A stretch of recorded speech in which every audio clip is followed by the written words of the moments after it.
Bona tarda.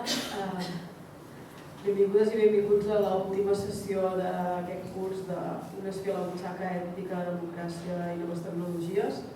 No sabem si l'any que ve continuarem o no, per tant aprofiteu molt bé aquesta conferència d'avui, que segur que serà molt interessant.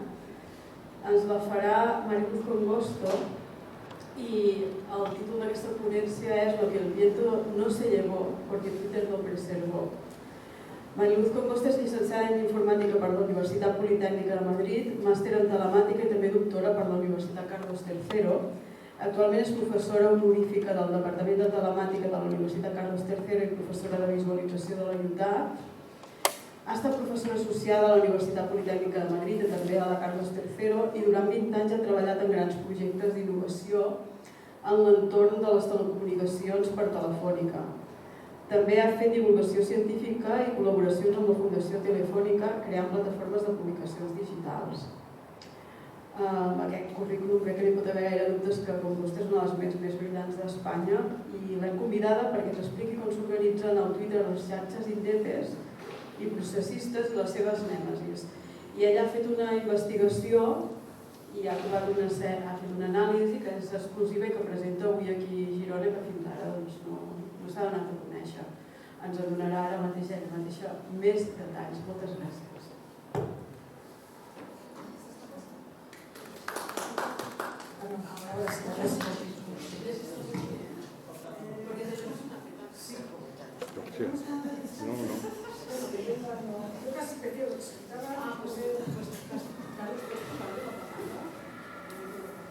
Ara? Sí. Ara li he de posar la pataca? Hem de picar la pataca, però així estarà allò més còmode.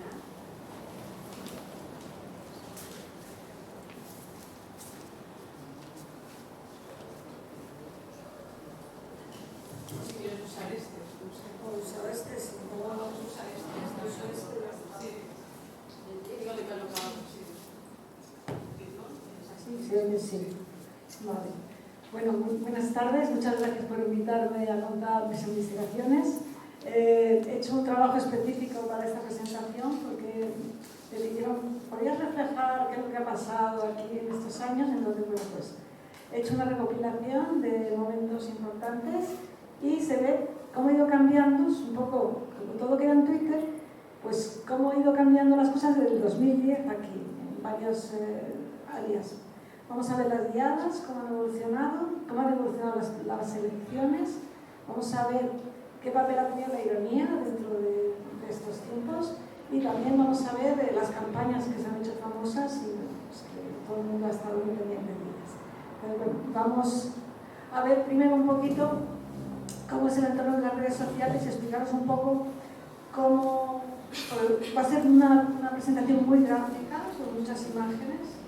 Y para que lo entendáis mejor, pues voy a explicarlo. Bueno, tenemos varios ambientes digitales en las redes. Podemos tener...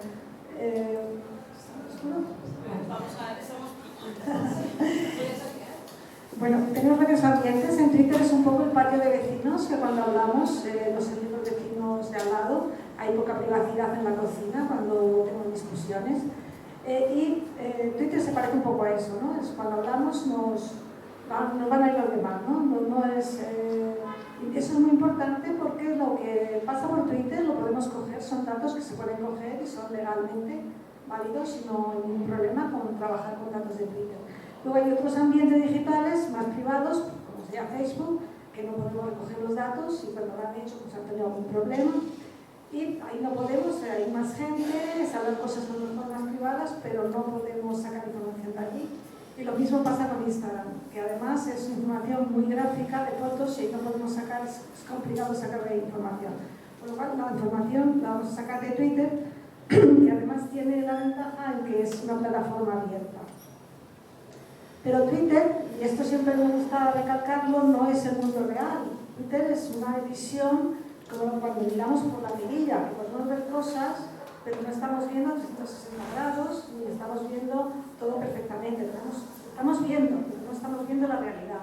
En Twitter no están todas las edades representadas, hay más gente joven que gente mayor, hay más gente con estudios superiores que sin estudios, La gente que está en Twitter no es la sociedad, no representa la sociedad, pero sí hay un grupo, una masa de gente suficientemente grande como para que opinando y diciendo cosas como que merezca la pena ver qué pasa ahí, ¿no? Entonces, no lo que vamos a ver es la realidad, pero sí vamos a ver una proyección de esa realidad y cómo además, viviendo siempre lo mismo, vamos a poder ver cómo va cambiando. Una de las cosas que tiene Twitter muy importantes, por la que se hizo famosa, es el retweet. En Twitter alguien publica un mensaje y si a otra persona le gusta, lo difunde. Eso es una especie de voto positivo, decir me gusta y me gustaría que mis amigos también lo conocieran. Y eso hace que el mensaje vaya moviéndose por grupos distintos de personas y llegue a muchísimas personas. Prácticamente cualquier mensaje que se publica en Twitter podría llegar a cualquiera de los grupos. No hay ninguna barrera que lo. Y esto lo inventaron los usuarios, no lo inventó Twitter. Los usuarios, cuando Twitter estaba en sus comienzos, antes del 2009, cuando querían que algo les gustaba, pues escribían RT, el nombre de dónde venía ese tweet y cuál era el tweet. Y Twitter, viendo que eso se usaba mucho, le puso un botoncito para que fuera más fácil y ahora simplemente pulsando un botón podemos ya difundir a todo el mundo que esté escuchando ese mensaje. Esto ha dado lugar a que la red está redundante. Hay muy pocos mensajes originales y el 80% de los mensajes son retransmisiones, o sea, que está como inflado, ¿no? Pero esas retransmisiones son muy buenas porque nos permiten ver cómo se difunde y como veremos luego las propiedades del retweet nos permite ver cuál es la estructura de la información que se está moviendo, por dónde se está moviendo. También hay otra cosa propia de Twitter, que también ha traspasado un poco Twitter y ya lo usan en todos lados, que es el hashtag, la etiqueta, en la que de alguna manera se pone una palabra clave para identificar esa conversación a que se refiere. Esa etiqueta también se le inventaron los usuarios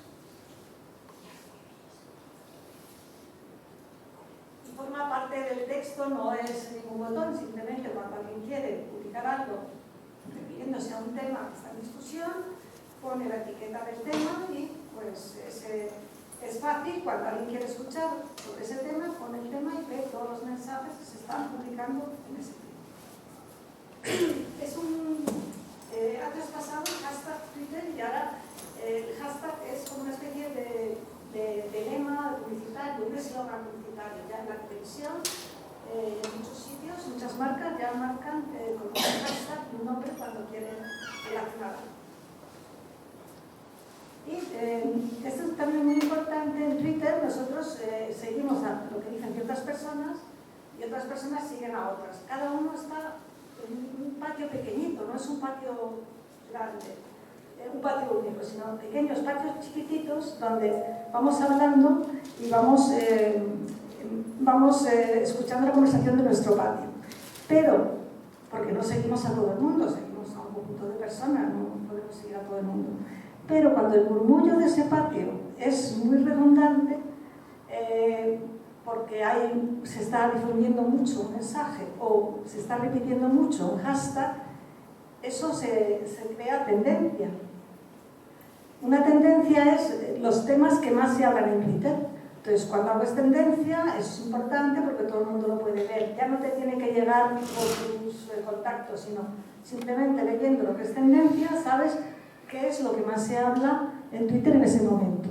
Entonces, esto hace que las tendencias, la prensa está muy al tanto de lo que se habla en Twitter. Twitter es una red social muy relacionada con los medios y todo lo que ocurre en Twitter al final sale en la televisión, sale en los periódicos y de alguna manera se amplifica, aunque no sea una red con muchos usuarios, que no unos 300 millones, pero sí traspasa mucho lo que es la red para ir a los medios de comunicación. Y si viéramos Twitter, cómo funciona así en tiempo real, se parece mucho al vuelo de los estorninos. O sea, en Twitter las cosas son muy efímeras, ocurre algo, todo el mundo se mueve a un polo de atención y cuando pasa ese polo de atención desaparece y los estorninos se van para otro lado. O sea, si lo viéramos así como muy rápido, funcionaría así. ¿Y cómo representamos estos retweets? Pues lo vamos a representar con una cosa que se llama grafo, que es una representación matemática que tiene pues una especie de bolitas, que son los usuarios de Twitter, cada bolita es un usuario, y unas conexiones. Si un usuario retuitea a otro, pues tiene una conexión y están unidos. Entonces hay muchos usuarios que están retuiteando a muchos usuarios, y algunos se corresponden, otros no. Entonces, juntando todas esas conexiones, tenemos una estructura a la que podemos aplicar algoritmos que nos hacen dos cosas. Por un lado, nos pueden juntar todos los perfiles que suelen tuitear a los mismos, es decir, los que tienen intereses comunes, y nos van a separar de los que no los tenemos. Entonces, lo que hace es agrupar a la gente afín y separar la que no es tan afín, de forma que podemos ver por esas retransmisiones cómo son las estructuras de cómo se mueven las cosas, cómo son los grupos que están hablando en Twitter. Y también lo podemos colorear, ¿no? Darle colorcillo para que se vea cuál es un grupo o es otro grupo. Entonces, estas representaciones vais a ver unas cuantas más adelante. Una de las propiedades que tiene el RT es que puede clasificar muy bien las cámaras de eco, es decir, como es capaz de hacer los grupos, la gente solo retuitea lo que normalmente está de acuerdo, pues tiende a retuitear las opiniones similares a las suyas, con lo cual todos los que tienen las más opiniones se van a agrupar y las que no las tienen se van a separar, ¿no? Esta es una representación de las elecciones americanas, no sé de qué año, que se ve el partido, los demócratas y los republicanos, ¿no? Pues cada uno tiene su cámara de eco, están prácticamente hablando entre ellos y solamente hay ligeras conexiones de un grupo a otro, muy débiles entre los dos. Entonces, estas estructuras son las que nos van a dar una medida de la polaridad, de cómo los grupos están más o menos unidos, porque los algoritmos, que son totalmente asépticos, lo único que van a aplicar es un diagrama de fuerzas y van a juntar a los que se parecen y van a separar a los que son diferentes. Y hay tres barreras de la propagación. La primera es el idioma. La gente tiende a comunicarse con la gente que habla su propio idioma. Hay gente que habla más de un idioma y pueden hacerlo, pero no es la mayoría. La mayoría suele utilizar un solo idioma. Entonces, eso es una barrera que separa mucho los grupos. La segunda barrera es la ideología. Aunque se hable en un idioma, si yo pienso A y el otro piensa B, posiblemente nunca retuitee lo del contrario, la persona que no piensa como yo, con lo cual ahí se van a separar también por ideología. Y la tercera es la distancia física, porque aunque hablemos en un idioma y seamos de la misma ideología, no es lo mismo vivir en Madrid que en Caracas, porque hay una distancia física y yo no conozco gente de allí, ni estoy al tanto de los temas de allí, y ellos tampoco están al tanto de los temas de allí, con lo cual la distancia también es otra barrera. Y también para la hora de difundir la información es muy importante cómo son las personas que están dentro de las redes sociales. Hay unos puntos gordos, los verdes, eso que he pintado ahí, que son personas que están en el centro de la red, que tienen muchas conexiones, que son, diríamos, los influencers, que cualquier cosa que digan, hay mucha probabilidad de que llegue al extremo final, porque tienen muchas conexiones. Es decir, que si yo lanzo un tweet de una persona que tiene muchos seguidores y que está muy bien conectada con la red, va a llegar enseguida. Y si yo lanzo un tweet a una persona que está en el extremo de la red, en el borde, en la segunda parte, le va a costar mucho prosperar, porque tiene pocas conexiones. La probabilidad de que vaya saltando de uno a otro es más pequeña. Entonces, bueno, pues esto es importante para hacer campañas. Cuando se hacen campañas, no se fía uno de la parte de la derecha. Lo que procura es tener influencers que muevan el tema y que se difunda bien, ¿no? Y vamos a ver, ya con esto que hemos visto de cómo pintamos las cosas, vamos a ver, por ejemplo, la evolución de las diadas. Vamos a ver esas mismas fuerzas, buscando simplemente la palabra diada y la diada de ese año, vamos a ver del 2010 hasta el 2012, cómo ha ido evolucionando estos grupos y veréis pues, qué formas van adquiriendo. Esto es un spoiler de cómo ha sido la participación. Es importante porque luego vamos a ir viendo cada uno cuántos tweets y cuántas personas han participado, pero en conjunto hay como dos puntos álgidos. Uno es el 2017, Bueno, hay pintado una línea, no sé si se ve clara, sí, una línea azul en el 2017 en el que el castellano supera al catalán. Es el único punto. Y en 2017 debió ser que participó mucha gente que no era exclusivamente de Cataluña la diada. Entonces el idioma prevaleció el español. Pero al siguiente año ya va bajando, ¿no? Y luego en el 18 tenemos el pico más alto, que se llegó a más de 500.000 tweets en una jornada, que es una cantidad muy grande. Y luego pues ahora he leído un poquito. Bueno, en el 2010, primero, había poca gente conectada a las redes. Las redes no se utilizaban como movilización, se utilizaban poco. Entonces, la participación en la diada del 2010 había 818 usuarios y 2.000 tweets, o sea, una cosa muy pequeñita. Que nos parece ahora, pero en el 2010 era grande porque había muy poca gente. Entonces, bueno, pues la estructura se ve muy clarita, Omnium como parte organizadora, y algunos partidos como Socialistas CAT, el Club de Barcelona siempre aparecen en todas las diadas de la parte del fútbol. La parte, sí, el fútbol siempre está presente en todos los acontecimientos. Y vemos pues, que es una estructura muy poco conectada, pero bueno, que ya tiene su estructura. Solamente de todos los que publicaron, solo el 15% de los usuarios tenían conexiones entre ellos. El resto era gente que hablaba, pero que no estaba en una conversación general. Bueno, en esta segunda gráfica lo que se pinta es, para cada día de la semana de la diada, el día 11 y el día 12, el color es los colores que habíamos pintado cada uno de los grupos, cada color es un grupo, y el orden es el grupo que tiene más perfiles, ¿no? Está ordenado de más perfiles a menos perfiles. Y en la parte de la gráfica lo que está pintado es cuántos tweets había de cada grupo. Entonces, a veces, por ejemplo, en Omnium, el día se ve que lo que estaba era preparando la diada, pero el día de la diada no tuiteó.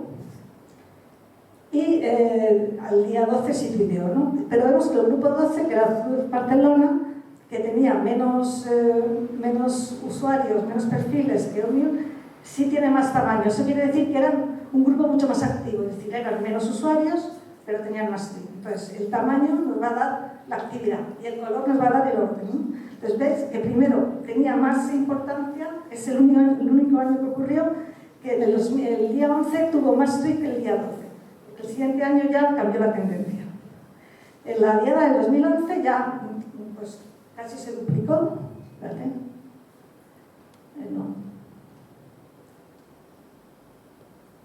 No, se multiplicó bastante. Ya había 8.000 usuarios y 4.500 usuarios y 8.200 tweets.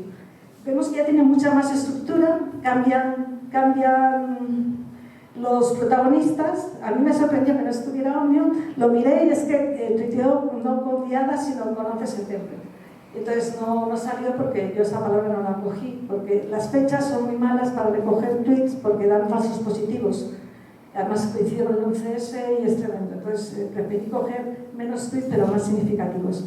Se ven, es un medio, ¿no? El 324CAT, muy activo, GenCat también. Y bueno, pues una estructura más conectada, menos central, como antes que estaba Omnium, más distribuida entre dos partes, una parte oficial y una parte de los medios. Y aparece Albert Rivera, Albert Rivera como un punto, pero sin estructura. Ya veis luego cómo van apareciendo estructuras, aparece él solo diciendo algo y la gente retuiteándole, pero no se ve un grupo de gente que retuitee en torno a lo que dice Albert Rivera. Veis que Albert Rivera se separa del grupo. ¿Por qué? Porque lo que dice él no tiene nada que ver con lo que dice el otro grupo. Entonces el algoritmo lo separa, ¿no? Queda separado. Entonces vemos ahí que el orden es el medio este del 324 del Castellville, es un periodista de ese medio, y la agencia Barcelona, la agencia ACN. Y bueno, pues veis que en este año ya hay más tweets, se habla más de la diada al día siguiente que el propio día de la diada. Es decir, que se publican tweets comentando lo que ha pasado. Pues a partir de esa fecha y ya al día 13 prácticamente ya no hay conversación. Se ve como grupo más activo lo de la agencia BCN, que es la que tuvo como más tweet. Y vamos a la diada del 2012, ahí aparece Julia Otero. Miré qué había dicho Julia Otero para que tuviera ese impacto y era un tweet muy pequeño que decía: vengo de la diada, nunca había visto esto, va tanto el cántaro a la fuente que puntos suspensivos. Y entonces eso tuvo muchísima difusión. Y bueno, pues Julia Otero tuvo mucha difusión, aparece también en medio del 324K. Ha crecido la red bastante, pero todavía no tiene una estructura definida. Por aquí hay como partes periféricas, pero no muy grandes. Vemos que la gente que tuiteó a Otero fueron muchos y muy activos, ¿no? Pero al día siguiente, o sea, se ve que fue un comentario que hizo el día 13, no el día 12. Como veis, va aumentando mucho más el comentario en el día 13 que en el día 12. Es una tendencia que se va marcando continuamente. Y vamos a la del 13, que va creciendo y ya va teniendo estructura. Ya vamos viendo que se va creando un grupo arriba a la izquierda que se separa, que es el que pone policía, ABC, donde la prensa nacional empieza a hacerse eco de la diada, que antes no habían aparecido, era una cosa más de Cataluña, no tenía reflejo en la prensa nacional. Aparece Albert Rivera, y ya no aparece Albert Rivera solo, aparecen otros elementos que ya están conectados entre sí. Aparece ya una comunidad diferente a la que organiza el grupo central, que se va separando. Aparece la parte esta azulita, también es un grupo, que es también periférico, lo veremos quién es, pues aquí en el color, y luego veremos con el color el nombre que corresponde, para saber cada grupo cómo es. Lo que ponemos es el nombre del perfil que tuvo más retweet dentro de ese grupo, que te da un poco la idea de qué grupo es. Entonces, el azul era el Lingua Cat, que fue muy activo. Pero, como veis, fue muy activo, pero estaba muy separado de la parte central, es decir, un grupo que estaba hablando de lo suyo, muy cohesionado, porque se ven ahí muchas conexiones. No tiene líderes, no se ven bolas grandes, se ven puntitos chiquititos, pero sí una comunidad consolidada, pero al margen de la organización. Y bueno, llegamos a la diada del 2014, que hay un subidón, tenemos 129.000 tweets y 58.000 usuarios. Veis que las estructuras son mucho más densas y ya aparece claramente la parte morada, una comunidad ya con mucha conectividad, que se separa del otro grupo que organiza. Sigue siendo el 324K el que más funciona.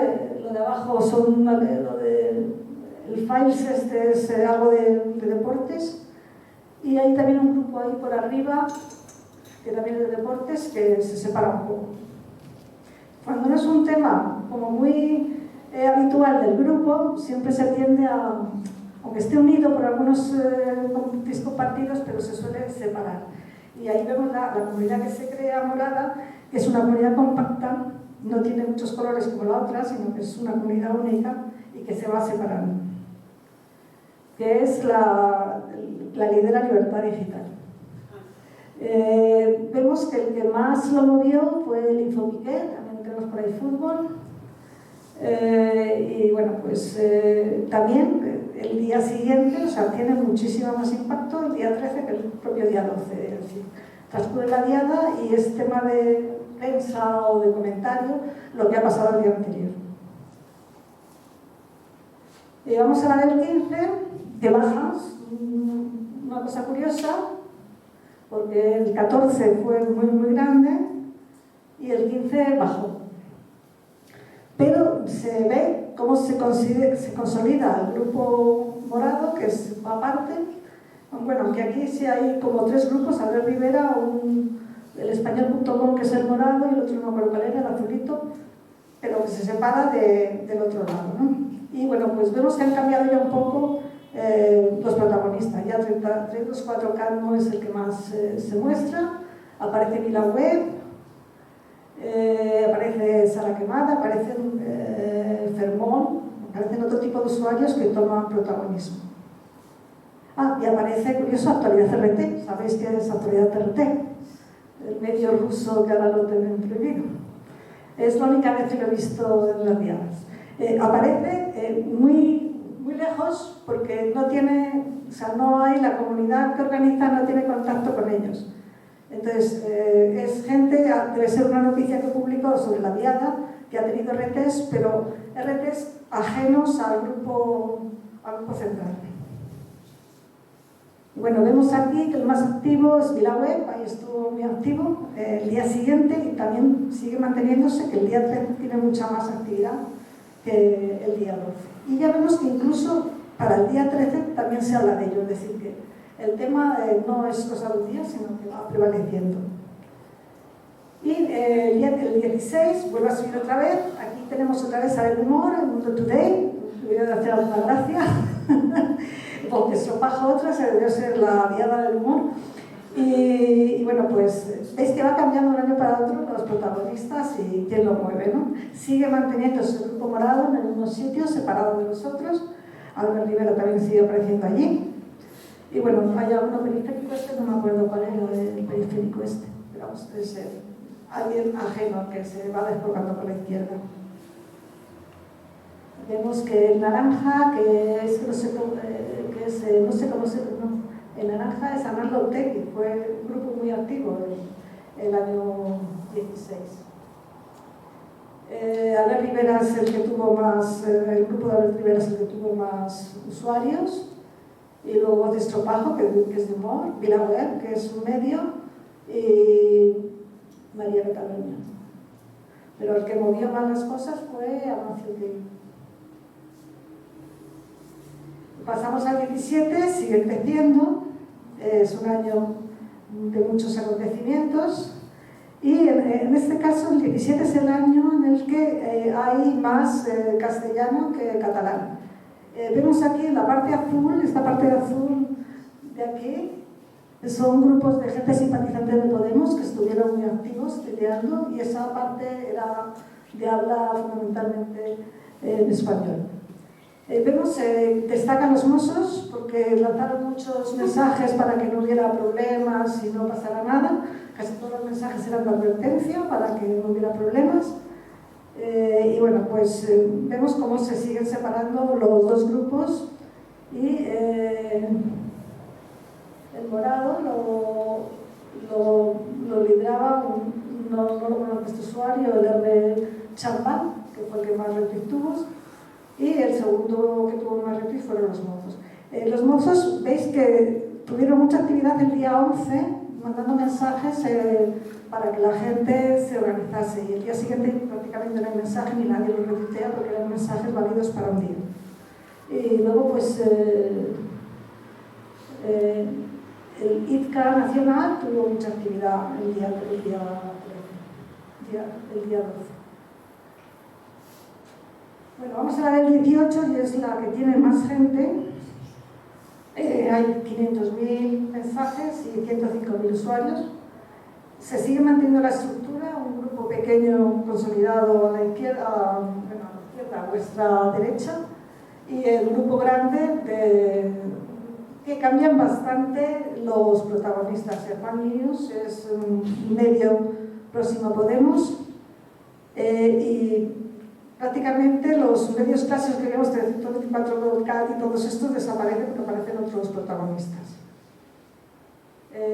Vemos aquí que y otro ya aparte es un perfil de estos influencers de derechas, que es el que lidera un grupo morado, y el segundo grupo fue Mangues, creo que es de Esquerra. Vemos cómo Esquerra tuvo muchísima actividad el 11 de septiembre y el día siguiente, no sé cómo se pronuncia este nombre, nunca lo he leído 1000 veces, pero no sé cómo se pronuncia. Almera, no sé cómo se pronuncia. Bueno, pues ahí tuvo el día siguiente mucha más actividad. Y luego también el VilaWeb tuvo mucha actividad. El 19 baja un poquito, tanto los usuarios como los mensajes, y vemos, si lo comparáis, aquí está como más unidos. Y aquí vemos como que nos vamos separando más, que los grupos son cada vez más desconexos, hay menos conexiones entre ellos, se van creando cámaras de ecos mucho más desconectadas. El grupo este marrón que aparece entre los dos son los socialistas CAT, están en medio.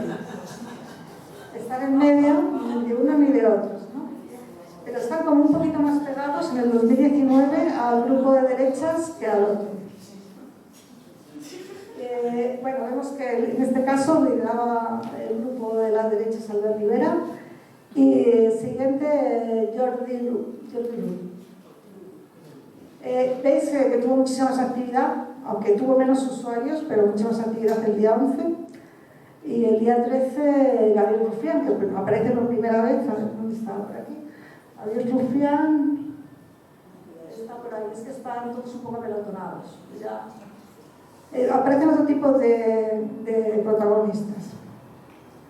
Gabriel Rufián está el cuarto dentro del grupo con más usuarios. Está Esquerra, está en este caso como más estructurado por partidos o representación de partidos. Y llegamos a la diada del 20, sigue bajando, se siguen separando los grupos, cada vez tienen menos conexión. El Partido Socialista se estira, o sea, está en medio de los dos. Y veis el grupo, eso azulito que es como una cola de caballo. Bueno, pues eso es un banco que se llama 11 Bank, que ha cambiado de nombre. Que aprovechó la diada para hacer su marketing, ¿no? Y consiguió 10.000 retweets así por la campaña, ¿no? Desaparece un poco en el extremo. Pero veis cómo se va separando todo, ¿no? Y bueno, vemos aquí que el banco este que hizo la campaña, el azul, pues hizo una campaña enorme. Pues curioso que tuvo 11.000 retweets y tenía 20.000 seguidores. La campaña muy bien. Y ha cambiado de nombre, o sea que un banco que cambia de nombre, la cuenta de Twitter no lo veo, lo tengo que mirar, me da la cosa curiosidad, lo tengo apuntado para mirarlo con detenimiento, porque lo miré y a la media hacía mirarlo y ya no estaba, no es posible. Entonces había cambiado de nombre, entonces como tenía su identificador, pues lo busqué y dije, pues que ahora se llama tal, ya lo encontré. Entonces me sorprendió la campaña y lo voy a mirar a ver este usuario quién es. Y bueno, pues Pedro Tamendi fue el primero del grupo morado. Normalmente cuando da color el grafo lo da con unos colores en un orden. Entonces el grupo mayor siempre es morado, por eso el grupo mayor aparece el primero, el morado, en casi todos los casos, porque a partir de una fecha era el que tenía más usuarios. Bueno, y llegamos a la diada del 21, baja un poquito, a 89.000 y 32.000 usuarios. ¿Y qué vemos? Vemos la parte morada más lejos, lo marrón sigue siendo socialistas CAT. El rosa no sé qué es, no lo miré, pero se van como separando los grupos, o sea, incluso el grupo central, que estaba apelotonado, se va expandiendo. El azul no sé cuál es, se va separando. Y en este caso, el morado lo lideraba Juspol Nacional, el sindicato de policía. Y el que más se movió fue Álvaro Dante, que estuvo ahí muy activo, el grupo morado. A ver, y el verde, el profesor, este lo miré, es un profesor que dio un discurso el año 17 y ese día pues tuvo mucho impacto. Y vamos ya al 22 y se van separando más. Esto es el universo que se expande. Se va expandiendo, el grupo morado, el marrón sigue siendo el Partido Socialista, y eso naranja es Esquerra. Que Esquerra se va separando también. Se va separando del grupo central. Pero bueno, esto no es la realidad, pero sí da un poco la idea de que hay una fragmentación y una separación. Y bueno, Esquerra va a hacer una astronomía activa el día 12, Y este perfil también, es que no sé, el USH, que además estuvo como preparando mucho la diada, o sea, estuvo muy activo los primeros días. El azul, el verde, el segundo perfil, segundo grupo, el verde, veis que estuvo activo el día 8, el 9, el 10 y el 12. Y ya el 13 ya dejó de estar activo, estaba organizando, no estaba comentando. Bueno, pues estas son las diadas que hemos visto, cómo se ha ido expandiendo ese universo de olas y que están cada vez más separadas. Vamos a ver cómo han sido las elecciones, que ha habido muchas, del 2010 al 2021. Esta es la primera, es importante decir que los primeros políticos que empezaron a usar las redes sociales fueron los catalanes. De hecho, yo quedé sorprendidísima porque Convergencia y Unió tenía una página web donde ponían todos sus candidatos, la cuenta de Twitter, la cuenta de Facebook, la cuenta de... O sea, una cosa que facilita mucho para hacer este seguimiento, porque si no tienes que buscar tú uno a uno. Entonces, bueno, que tenían como una vocación de utilizar las redes sociales como un medio barato para dar publicidad. Entonces, recogimos los tweets, en ese momento, pues, este es un grafo súper avanzado, de que en aquella época nadie hacía grafos de estas cosas, fue el primero que hicimos, este lo hizo, el trabajo lo hice junto con Esteban Moro, un profesor de matemáticas del edificio de al lado, del mío, y ahí te da un mapa de cómo estaban los partidos. No ha habido en ninguna parte de España que hayan cambiado tanto de nombre los partidos como en Cataluña. En los demás sitios los nombres más o menos son Sotacayo y Rey, aparece a lo mejor un grupo y desaparece, pero aquí es que han cambiado muchísimo de nombre. Teníamos el Partido Pirata, que tenía mucha actividad porque tenía mucha fuerza. Además, el Partido Pirata estaban todos en la red y los otros partidos no tenían tanta participación, ¿no? Entonces, se puede ver cómo hay un poco las izquierdas, están arriba las izquierdas, abajo un poco la CiU, separado del PP, Ciudadanos ya están juntos, CiU está separado y está entre el Pirata y me extrañó que saliera así, pero salía así, ¿no? O sea, alejado. Y bueno, estaba el Solidaridad, que fue una cosa que yo creo que fueron de esas elecciones nada más, que estaba muy apartado. Es importante saber no solo los grupos, sino cómo los grupos están de juntos y de separados. Es decir, se forman los grupos porque tienen afinidad, pero también dentro de un grupo están más juntos, más separados si tienen más cosas en común. O sea, que la posición del grupo también es importante. En la del 2012 sale un grafo así con los líderes, porque aquí lo que se monitoriza es cómo son retuiteados los líderes de los partidos y los partidos. Entonces salen grafos como muy limpios de cómo son esas cámaras de ecos en relación a los candidatos. Entonces, tenemos por un lado la izquierda, la parte verde es la izquierda, CUP y CV. Luego tenemos CiU muy próxima del PSOE PSC, y vemos muy apartado de CiU a Esquerra.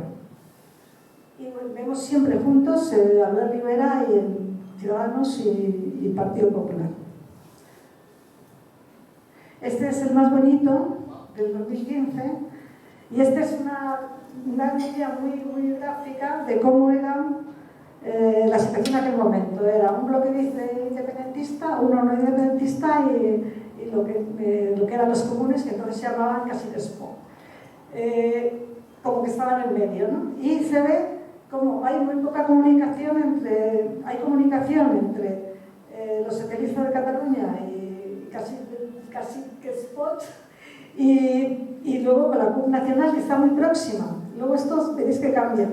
Entonces, se ve ya claramente cómo se posicionan los grupos en afinidades. Bloque constitucionalista, bloque independentista y no sé cómo le llamaban los que estaban en medio. Era un nombre que se usaba como insulto. ¿Cómo le llamaban?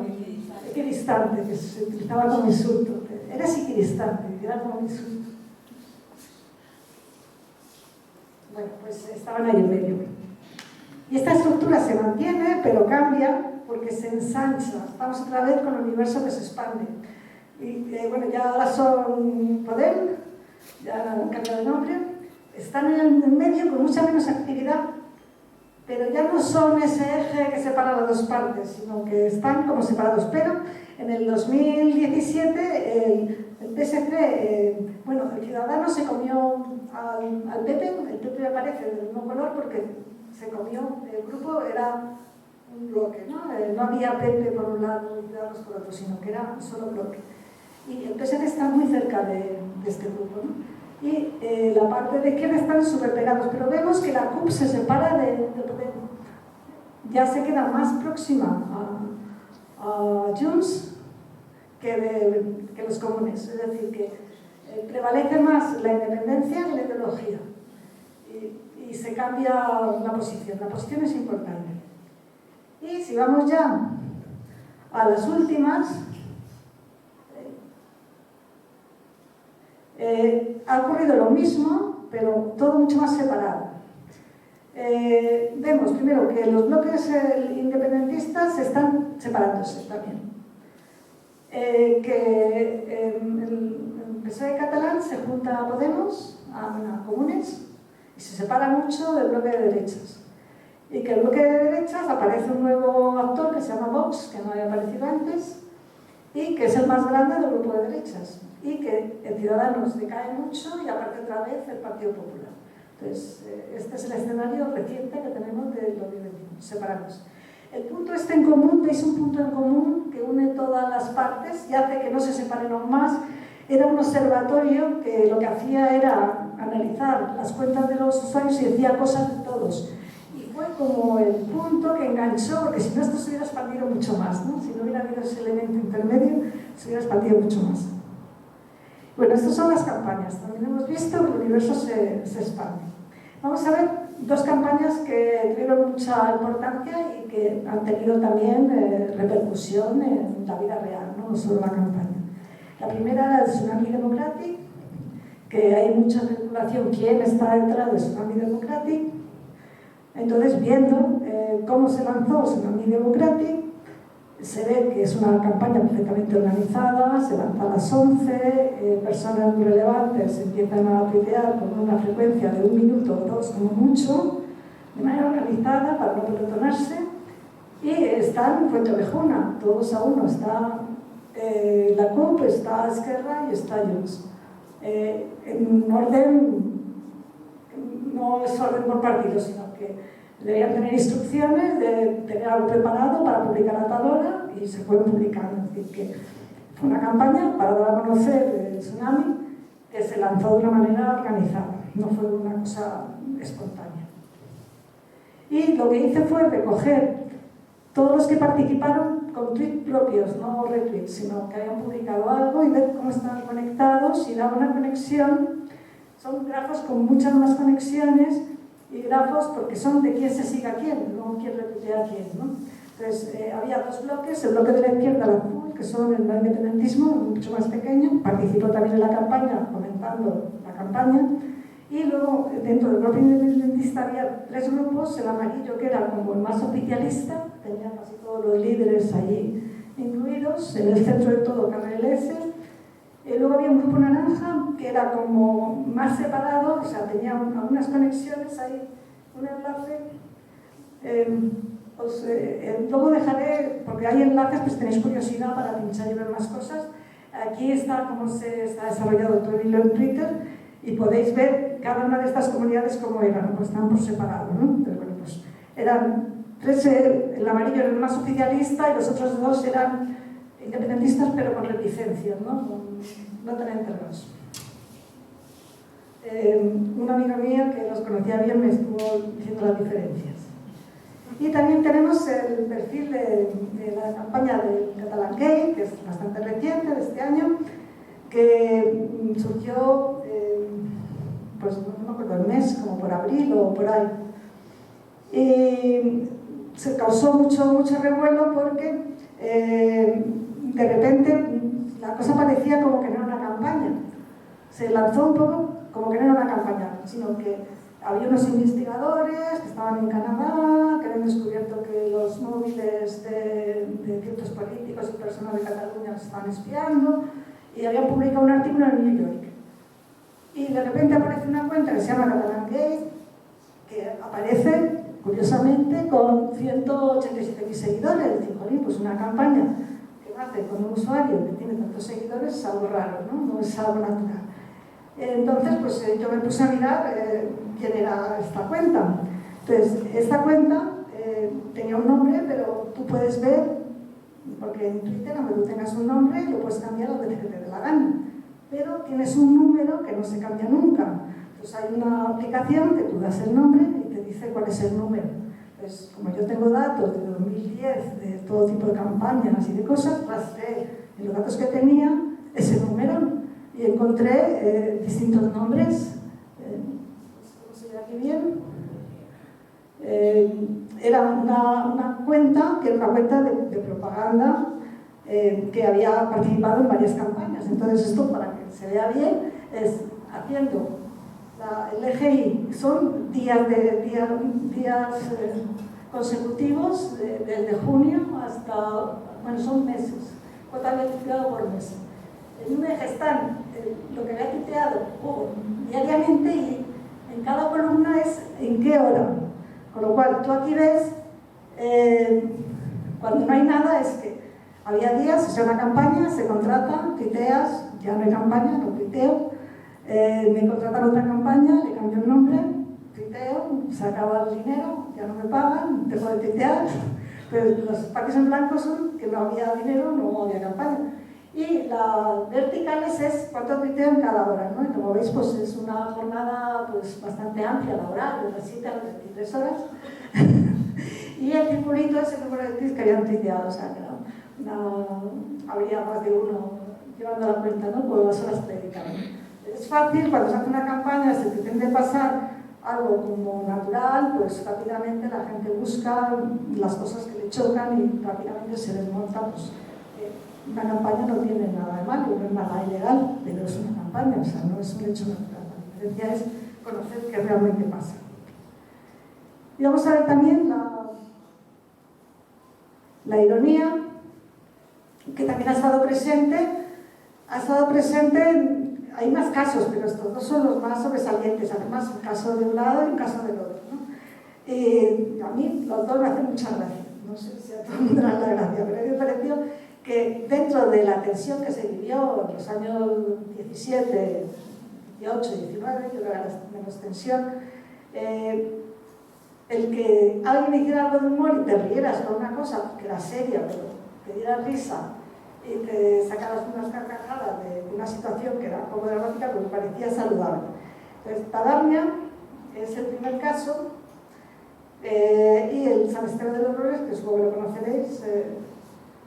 El Tabarnia surgió en el 2017 después de las elecciones del 2017, del 22 de diciembre. Yo cuando lo vi pensé que era una campaña, ¿no? Y siempre me gusta saber si es una campaña o es algo natural, por saber lo que estoy viendo, ¿no? A mí me parece una campaña porque las imágenes estaban muy elaboradas, o sea, algo que es de repente que en las imágenes hay imágenes elaboradas con memes y con cosas, pues suena como artificial, ¿no? Entonces me puse a buscar Tabarnia y encontré en Forocoches, hacía 2 años, estas imágenes, o sea que era algo viejuno, era antiguo, que alguien en Forocoches estaba comentando que había una zona en Cataluña que correspondía a parte de Barcelona, a parte de Tarragona, que se llamaba Tabarnia, que tenía un voto menos independentista que el resto de Cataluña. Y que esa parte, pues si triunfaba la independencia, debería de independizarse de Cataluña, ¿no? Ese era el planteamiento. Entonces, a mí me sorprendió porque dije, pues esto es antiguo, qué raro, una cosa tan antigua que salga ahora. Entonces me puse a coger los tweets, a analizarlos con más detalle. Entonces lo que ocurrió fue un calentamiento, no es campaña, pero una campaña, de repente pasa de 0 a 100, de repente de no haber nada, hay el trending topic, ¿no? Aquí veis que hay un piquillo, o sea, que se hablaba de Tabarnia desde hacía tiempo, desde 15 de todo el mes, y hay algunas se increpan a Kim Monzó y a Jordi Graupera que contestan, pero bueno, eso no les incrementa visibilidad, aunque interactúen con personas de muchos seguidores, sino que sigue teniendo muy poquito nivel. Es la línea azul, que veis que es pequeñita. Pero cuando ganan las elecciones, empiezan a resucitar el tema otra otra vez sacan el meme de Tabarnia de que con los resultados de las elecciones vuelven a pintar el mapa diciendo que la parte de Tarragona y Barcelona es menos independentista, ¿no? Entonces pintan las elecciones y coincide con el otro mapa que tenían de antiguo.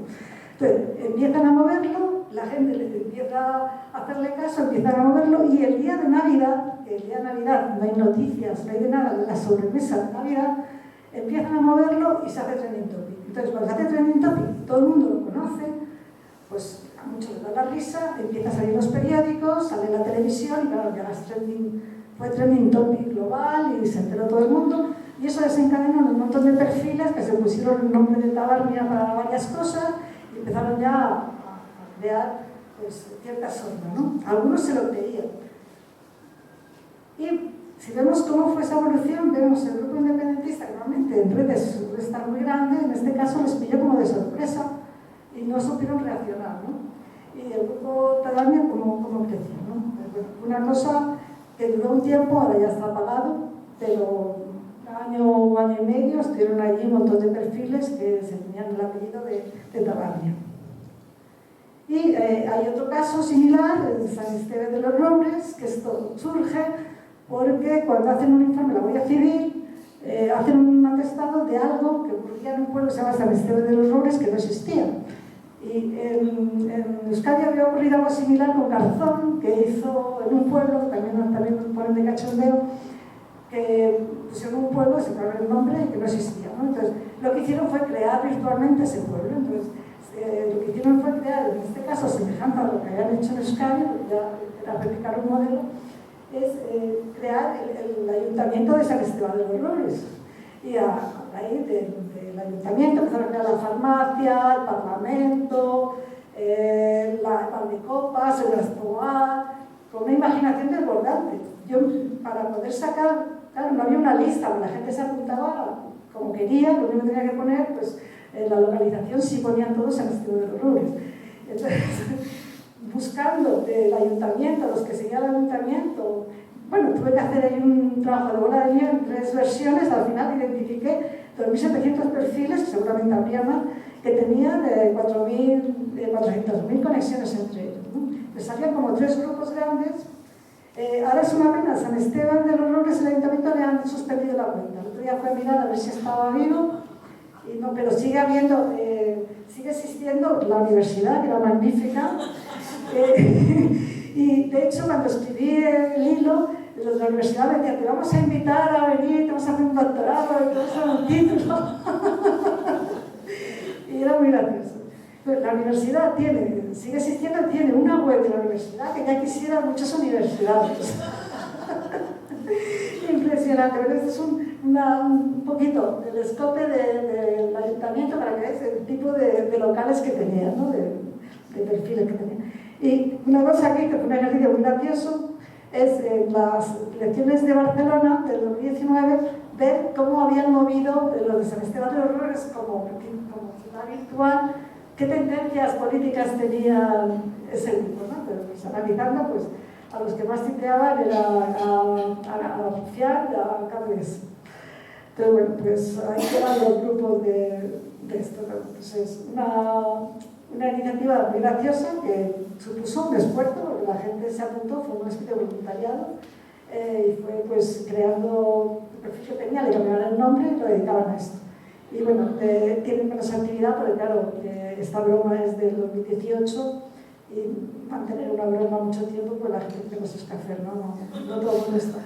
Pero bueno, algunas cosas han prevalecido, como la web de la universidad, que sigue viva. Y bueno, para no pasarme de tiempo, vamos a ver las tendencias que creo que las hemos ido viendo, como hemos ido analizando. En las diadas hay una vuelta a los orígenes de celebración más dentro de Cataluña que participación de fuera, sobre todo en redes sociales. Ya predomina el catalán preferentemente y hay una polarización que se consolida, pero se consolida no solo en los grupos A y B, o sea, pro y contra, sino dentro del independentista también se está separando. En las elecciones lo mismo, ocurre lo mismo, que se están separando, o sea, las cámaras de eco están menos comunicadas.